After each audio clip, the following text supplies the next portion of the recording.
애굽으로 처음에 노예로 팔려온 요셉이 오랜 세월의 시간을 지나다가 결국은 이제 이 애굽이라고 하는 큰 나라의 제2위, 제1위는 누구겠어요? 1등은 왕이겠죠, 그죠? 바로 왕이에요. 그런데 오늘 요셉을 보니까 요셉이 이제는 이 왕 바로 다음에 직급인 국무총리로 세움을 받았어요. 자, 이렇게 세워줄 때 요셉이 이것을 세웠을까요? 누가 했을까요, 이것을? 누가 이렇게 요셉을 애굽의 국무총리로 세웠을까요? 바로 하나님이세요. 지금까지 요셉의 모든 길을 또한 하나님이 인도해 오신 것처럼 이와 같이 또 요셉이 애굽의 국무총리가 된 것도 바로 하나님이 요셉을 세우신 거예요. 자, 그래서 이 과정이 어떻게 된 거냐면 요셉이 이제 이 바로 왕이 꾼 꿈을 해몽해 주었기 때문에 그런 거예요. 어느 날 이 애굽 왕 바로가 잠을 자는데 큰 꿈을 꾸었어요. 그런데 이 꿈이 너무나 이 무시무시한 꿈이었어요. 어떤 꿈이었냐면 우리가 오늘 읽지 않았지만 이 41장 앞에 보면은 한번 볼까요?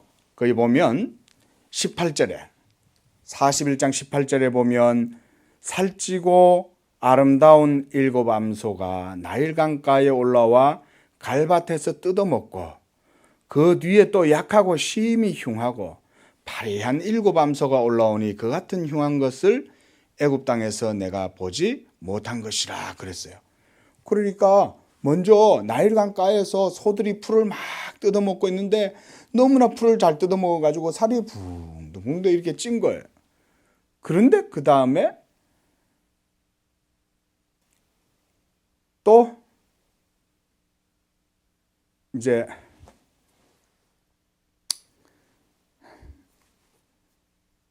막 흉측하게 생긴 7 암소가 또 이 7 살찐 소를 갖다가 잡아먹어버린 거예요. 그러니까 이 바로가 꿈을 탁 깨가지고 너무나 놀란 거예요. 그런데 그 다음에 다시 22절 한번 보세요. 22절에 보니까 이번에는 다시 또 꿈을 꿨는데 한 줄기 무성하고 충실한 7 이삭이 나왔대요. 그리고 그 이후에는 또 가늘고 메마른 7 이삭이 나와가지고 그 좋은 7 이삭을 갖다가 삼켜 먹어버린 거예요. 그러니까 이 꿈을 꾸고 바로가 꿈을 깨고 난 다음에 이 왕이 이 꿈이 너무나 흉측하게 생겨가지고 너무나 끔찍한 거예요. 그래가지고 이 꿈이 도대체 무슨 꿈인가 하면서 애굽에서 이런 꿈을 풀어주는 그런 술사들을 불러가지고 다 물어보았어요. 여봐라, 내가 꾼 꿈이 뭐냐? 너희가 이 꿈을 알고 있느냐? 막 이러니까 아무도 그 꿈을 설명을 못 해줘요. 그런데 마침 그때 감옥에서 억울하게 옥살이를 하고 있던 요셉에게 소식이 왔어요. 야, 요셉아, 너 일어나봐. 너 왕이 너를 찾으셔. 아니, 왕이 왜 나를 찾지? 너 꿈 잘 푼다며?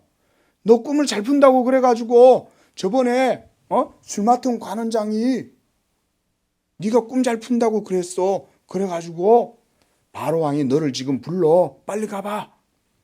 그래서 이 요셉이 옷을 입고 왕 앞에 서게 된 거예요. 자, 그래서 요셉이 그 꿈을 어떻게 했을까요? 설명해 주었어요. 얘기를 해 주었어요. 그랬더니 바로 왕이 그 꿈을 듣고 꿈 해몽하는 것을 듣고 너무나 그 꿈이 정확한 거예요. 그래가지고는 이 요셉이 이제 바로에게 마음에 든 거예요.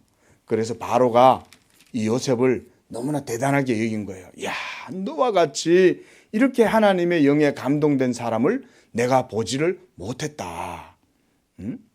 자, 요셉이 이 꿈을 해몽하고 설명해 줄 수 있었던 이유는 뭐냐면 하나님이 요셉과 함께 하셨기 때문에 그런 거예요. 그래서 하나님이 지혜를 주시고 그 지혜로 요셉이 꿈을 해몽할 수가 있었던 거죠. 자, 이와 같이 하나님의 지혜를 받으면 하나님의 뜻을 깨달을 수 있는 그런 지혜를 얻게 되는 거예요. 우리 건우도 이와 같이 하나님의 지혜를 받아서 하나님의 뜻을 이해하고 그래서 하나님의 지혜를 받기를 축원합니다. 그래서 39절에 바로는 요셉에게 이렇게 말해요. 39절 한번 보세요. 하나님이 이 모든 것을 네게 보이셨으니 너와 같이 명철하고 지혜 있는 자가 없도다. 이렇게 말했어요. 너와 같이 명철하고 지혜 있는 자가 없다. 그래서 바로가 이 7년의 풍년과 7년의 이 흉년이 앞으로 일어날 것에 대한 이 말을 듣고 그럼 뭘 해야 되겠어요? 이제 그것을 준비해야 되겠죠. 그죠? 7년 동안 풍년이 나가지고 풍년이라고 하는 거는 뭐냐면 사람들이 옛날에는 농경사회였기 때문에 오늘날처럼 이렇게 무슨 공장이라든가 산업이라든가 이런 게 없었어요. 그때는 농사로만 사람들이 농사를 짓고 그걸로만 먹고 살았던 시절이었어요. 그러니까 이게 풍년이 지면은 뭐냐면 엄청나게 많은 곡식들이 막 열리는 거예요. 하늘에 태양도 좋고 바람도 좋고 그 다음에 비도 많이 내리고 이러면은 식물들이 막 쭉쭉 자라서 벼에서 엄청나게 많은 쌀도 맺히고 엄청나게 많은 곡식들이 나오는 거예요. 그래가지고 이 풍년이라고 사람들이 이 막 곡식들이 많다고 아무렇게나 먹고 아무렇게나 이 곡식을 허비를 해버리면 나중에 7년 이후에 7년의 흉년이 생기면 그때 어떻게 되겠어요? 모두 굶겠죠. 그렇죠? 곡식이 없어가지고. 그래서 바로가 이 요셉에게 그 일을 시키는 거예요.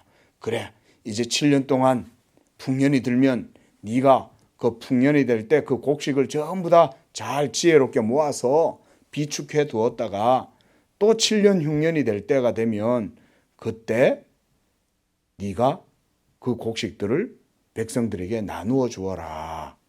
이러면서 이 요셉을 바로 왕의 신하로 국무총리로 세워 준 거예요. 자, 이렇게 하나님께서 드디어 옥에 갇혀 가지고 억울하게 살아가고 있던 이 요셉을 드디어 애굽에 일약 하루 만에 국무총리로 세워버리신 거예요. 우리 건우, 이처럼 하나님이 요셉과 함께 하신 것처럼 건우와도 함께 하시는 줄로 믿어야 됩니다. 알겠죠? 예? 요셉은 힘들고 어려웠어요. 그럼에도 하나님이 요셉을 도와주시고 요셉과 함께 하셨던 거예요. 우리 건우도 살다 보면 힘들고 어려운 일이 있을 수 있어요. 잘 들어요. 그러나 그때마다 우리 건 힘들고 어려울 때마다 뭘 생각해야 되겠어요? 요셉처럼 하나님이 어떻게 하신다?